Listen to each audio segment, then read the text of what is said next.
ಇವೆರಡನ್ನು ಕೂಡ ನಾವು ಭಾಳ ಸೂಕ್ಷ್ಮವಾಗಿ ಇದನ್ನು ತನಿಖೆ ಮಾಡ್ತೇವೆ. ತನಿಖೆ ಮಾಡಿದ ನಂತರ ಯಾರು ತಪ್ಪಿತಸ್ಥರು ಇದ್ದಾರೆ ಅವರ ಮೇಲೆ ಕ್ರಮ ತಗೊಳ್ತೀವಿ ಅಂತ ಅಷ್ಟೇ ನಾನು ಹೇಳೋದಕ್ಕೆ ಬಯಸ್ತೇನೆ. ಯಾವ ಮುಲಾಜಿಲ್ಲದೆ ಯಾರನ್ನೂ ಕೂಡ ರಕ್ಷಣೆ ಮಾಡದೆ ಮತ್ತು ನಾವು ಏನು ಹಣಕಾಸಿಂದಾಗಲಿ ಮತ್ತು ಒಂದು ವೇಳೆ ಯಾರಾದರೂ ಕೂಡ ಅವರ ಸಾವಿಗೆ ಕಾರಣ ಇದ್ದರೆ ಅವರನ್ನು ಕೂಡ ಕಾನೂನಿನ ಚೌಕಟ್ಟಿನಲ್ಲಿ ಕ್ರಮ ತಗೊಳ್ತೀವಿ ಅಂತ ಹೇಳಿ ಅಷ್ಟನ್ನೇ ನಾನು ಹೇಳೋದಕ್ಕೆ ಬಯಸ್ತೇನೆ. ಮಿಕ್ಕಿದೆಲ್ಲ ಏನು ಹೇಳೋದಕ್ಕೆ ಹೋಗೋದಿಲ್ಲ, ಯಾಕೆಂದರೆ ತನಿಖೆ ನಡೀತಾ ಇದೆ. ಆದ್ದರಿಂದ ಇನ್ನು ಹೆಚ್ಚು ವಿಚಾರ ಏನು ಹೇಳೋದಕ್ಕೆ ಹೋಗೋದಿಲ್ಲ ಈ ವಿಷಯಕ್ಕೆ ಸಂಬಂಧಪಟ್ಟ ಹಾಗೆ.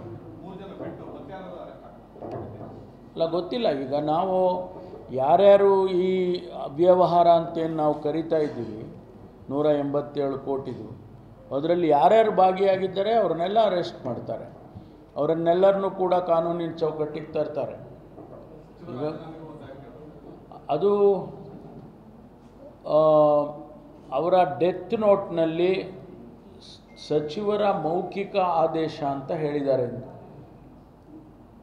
ಅದನ್ನು ನಾವೀಗ ವೆರಿಫೈ ಮಾಡಬೇಕಲ್ಲ, ಅದನ್ನು ಕೂಡ ಆ ತನಿಖೆಯಲ್ಲಿ ಬರುತ್ತೆ. ಒಂದು ವೇಳೆ ಆ ರೀತಿ ಹೇಳಿದ್ದಾರೆ ಅಥವಾ ಹೇಳಿಲ್ಲ, ಯಾವ ಉದ್ದೇಶಕ್ಕೆ ಅವರು ಆ ರೀತಿ ಭಾವನೆ ಬಂತು, ಬೇರೆ ಇನ್ಯಾರಿಗಾದರೂ ಹೇಳಿಲ್ವಾ, ಅದೆಲ್ಲವೂ ಬರಬೇಕು ತನಿಖೆಯಲ್ಲಿ. ಅದೆಲ್ಲ ಬರೋ ತನಕ ನಾವೇನು ಕೂಡ ಹೇಳೋಕ್ಕಾಗೋದಿಲ್ಲ.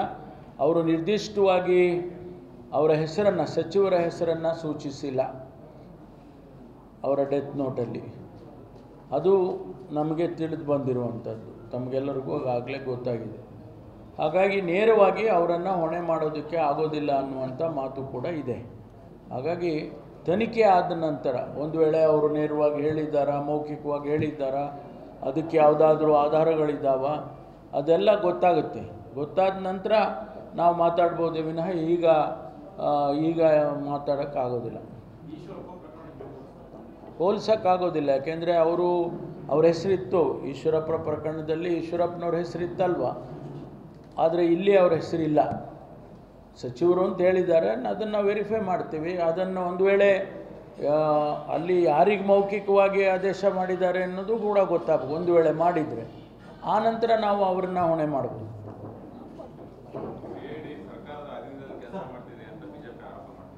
ಅವರಿದ್ದಾಗಲೂ ಸರ್ಕಾರದ ಅಧೀನದಲ್ಲೇ ಕೆಲಸ ಮಾಡ್ತಿತ್ತಲ್ವ. ಎಲ್ಲ ಅಂಗಸಂಸ್ಥೆಗಳು ಸರ್ಕಾರದ ಅಧೀನದಲ್ಲೇ ಕೆಲಸ ಮಾಡೋದು. CBI ಕೆಲಸ ಮಾಡೋದು ಕೇಂದ್ರ ಸರ್ಕಾರದ ಅಧೀನದಲ್ಲಿ ಅಲ್ವಾ, CBI ಎಲ್ಲಿ ಮಾಡುತ್ತೆ? ಹಾಗೆ ಎಲ್ಲ ಸರ್ಕಾರದ ಒಂದು ಭಾಗ ತಾನೇ, ಅದನ್ನು ನಾವು ನಂಬಬೇಕಾಗ್ತದೆ. ಅನೇಕ ಸಂದರ್ಭದಲ್ಲಿ ನಾವೇ ಆ ಸಂಸ್ಥೆಗಳನ್ನು ನಂಬದೇ ಇದ್ದರೆ ಬೇರೆ ಯಾರು ನಂಬ್ತಾರೆ?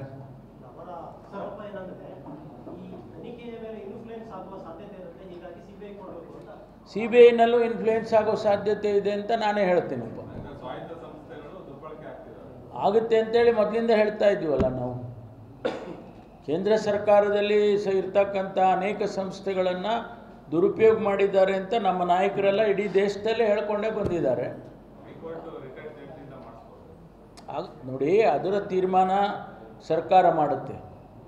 ಭಾರತೀಯ ಜನತಾ ಪಾರ್ಟಿ ಅವ್ರನ್ನ ಕೇಳ್ಕೊಂಡು ನಾವು ಆಡಳಿತ ಮಾಡ್ತೀವ? ಜನಸಮುದಾಯಕ್ಕೆ ನಾವು ಏನು ಮಾತು ಕೊಟ್ಟಿದ್ದೇವೆ ಅದರಂತೆ ಆಡಳಿತ ಮಾಡ್ತೇವೆ. BJP ಅವರನ್ನು ಕೇಳ್ಕೊಂಡು ಆಡಳಿತ ಮಾಡೋದಿದ್ರೆ ಜನ ಯಾಕೆ ನಮ್ಮನ್ನೇ ಕಾರಿಸ್ತಾ ಇದ್ರು?